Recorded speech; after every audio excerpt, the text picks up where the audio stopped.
بسم اللہ الرحمن الرحیم۔ ایران کا ایک ڈرائیور جو کہتا ہے میں ٹرک چلاتا تھا، پہلے زمانے میں مشہد میں برف باری بہت شدید ہوتی تھی، کہہ رہے مشہد سے ٹرک چلا کے میں تہران کی طرف جانا چاہتا تھا تو شدید راستے میں برف باری ہوئی، اتنی برف باری کہ جو گاڑی کے وائپر تھے وہ بھی کام کرنا تقریباً چھوڑ گئے۔ میں نے اپنے ٹرک کو سائڈ پہ لگایا اور میں نے سوچا کہ جب برف تھم جائے گی اس کے بعد میں راستے پر آگے بڑھوں گا، لیکن کہتا نہیں، برف تھمنے والی نہیں تھی اور زیادہ برف باری شدید ہو گئی، یہاں تک کہ میں نے نوٹ کیا کہ راستے پر جتنی گاڑیاں آ رہی تھی ان گاڑیوں نے بھی آنا چھوڑ دیا۔ اب بیچ صحرا میں مشہد اور تہران کا سفر بہت لمبا ہے اور 80% یہ راستہ صحرائی راستہ ہے۔ کہتے میں نے کہا کوئی بات نہیں، ابھی بھی کانفیڈنس تھا کہ کچھ بھی نہیں ہوگا، برف باری تھم جائے گی، میں نے گاڑی کو بند نہیں کیا، کہیں ایسا نہ ہو کہ انجن ٹھنڈا پڑ جائے پھر انجن اسٹارٹ نہ ہو۔ لیکن چند منٹ کے بعد میں نے دیکھا کہ انجن نے آوازیں کرنا شروع کر دی، جیسے انجن بھاری ہو گیا ہے۔ ایک بار بھاری ہوا، دو بار بھاری ہوا، پھر بھی میں پریشان نہیں ہوا کیونکہ مجھے سارا میکینک کا کام آتا تھا۔ میں نے کہا بند بھی ہو گیا تو میں اسٹارٹ کر لوں گا، لیکن کہتا 3-4 مرتبہ اس نے آواز کیا اور چوتھی مرتبہ انجن بند ہو گیا۔ کہہ رہا اب پریشانی شروع ہو گئی، خوف شروع ہو گیا کہ کیا ہوگا میرا۔ میں جلدی سے اترا، پانا اٹھایا اور جہاں جہاں تک ہو سکتا تھا میں نے انجن کو دیکھا، انجن بھی صحیح سالم تھا، ہر چیز میں نے چیک کی، گاڑی کو اسٹارٹ کرنا چاہا، گاڑی اسٹارٹ نہیں ہوئی۔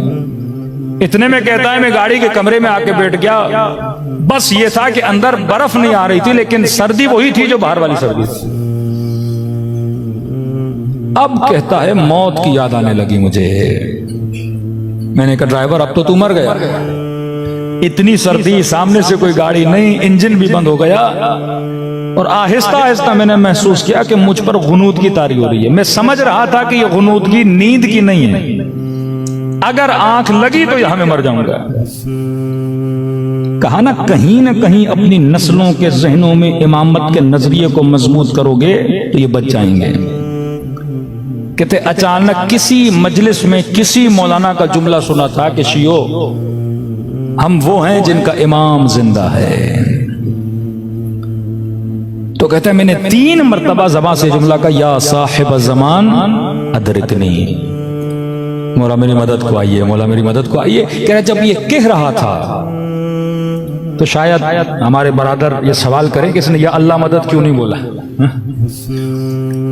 کہتا ہے میں نے یہ نہیں بولا اے اللہ میری مدد کر، میں نے کہا یا صاحب الزمان ادرکنی، خود ہی کہتا ہے۔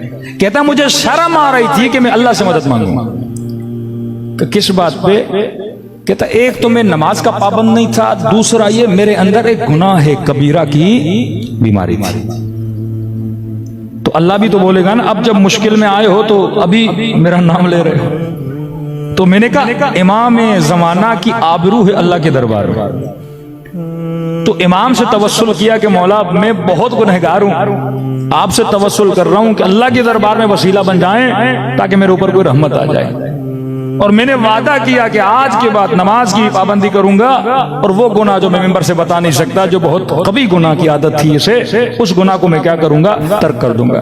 کہتا ایسے ہی اپنے خیالوں میں سوچ رہا تھا کیا ہوگا، بچوں کا کیا ہوگا، مر جاؤں گا کیا ہوگا، چھوٹی بچی تھی میری اس کا کیا ہوگا۔ انسان جب موت کو دیکھتا ہے تو یہ خیالات اس کے ذہن میں آتے ہیں۔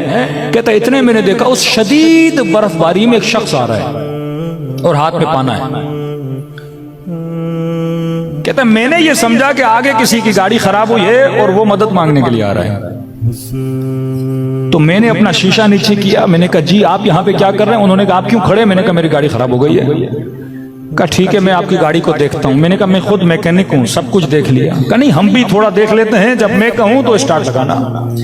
کہتا ہے واللہ میں نے نوٹ کیا کہ جب اس نے انجن کے اوپر صرف اس نے اپنے ہاتھ رکھے، یہاں تک کہ اس نے کوئی پانا وانا بھی نہیں لگایا، نہیں، صرف اس نے ہاتھ رکھے اور مجھے کہا کہ کیا کرو، اسٹارٹ کرو۔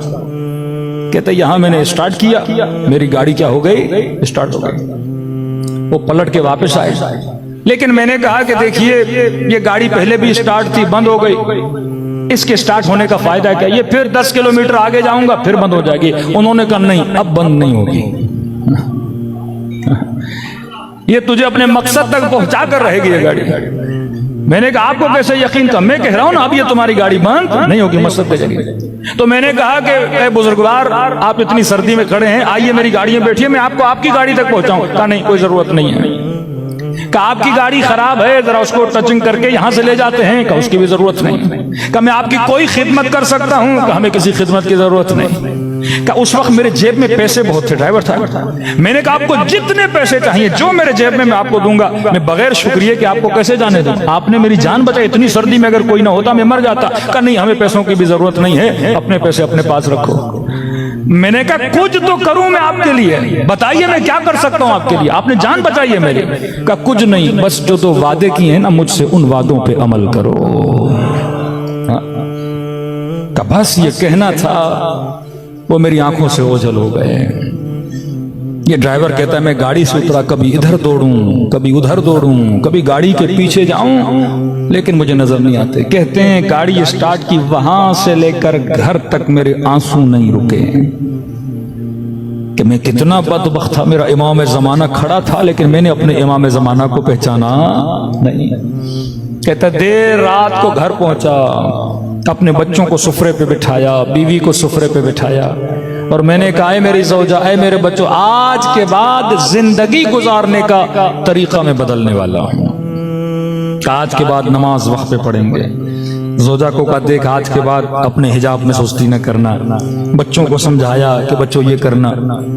کہ میری بیوی اتنی خوش ہوئی، کہنے لگی کہ میں تو کب سے چاہتی تھی تو دیندار بنے، لیکن تو دیندار نہیں بنتا تھا، لیکن یہ بتا تیرے اندر تبدیلی کیسے آئی؟ اس نے واقعہ سنایا کہ امام زمانہ مجھے نظر آئے تھے، مولا نے میری جان کو بچایا. کہتا ہے جب ڈرائیوروں کے بیچ میں گیا یا اذان کا وقت ہوا، سارے ڈرائیور چلے گئے کھانا کھانے. مجھے کہا تو بھی چل کھانا کھا. میں نے کہا نہیں، پہلے میں نماز پڑھوں گا، بعد میں کھانا کھاؤں گا. تعجب کرنے لگے، آج تو بڑا متقی بن رہا ہے، آج تو بڑا پرہیزگار بن رہا ہے. تانے دینے لگے اتنے دن تو کیا کرتا تھا، آج کیسے بن گیا؟ کہ یہ میرا کمال نہیں ہے، یہ فرزند زہرا کا کمال ہے. تو کبھی کبھی اس طرح سے جن کے عقیدے باطن میں مضبوط ہوتے ہیں، اہل بیت زیادہ عقیدوں کو مضبوط کرانے کے لیے اپنی زیارتیں کرواتے ہیں.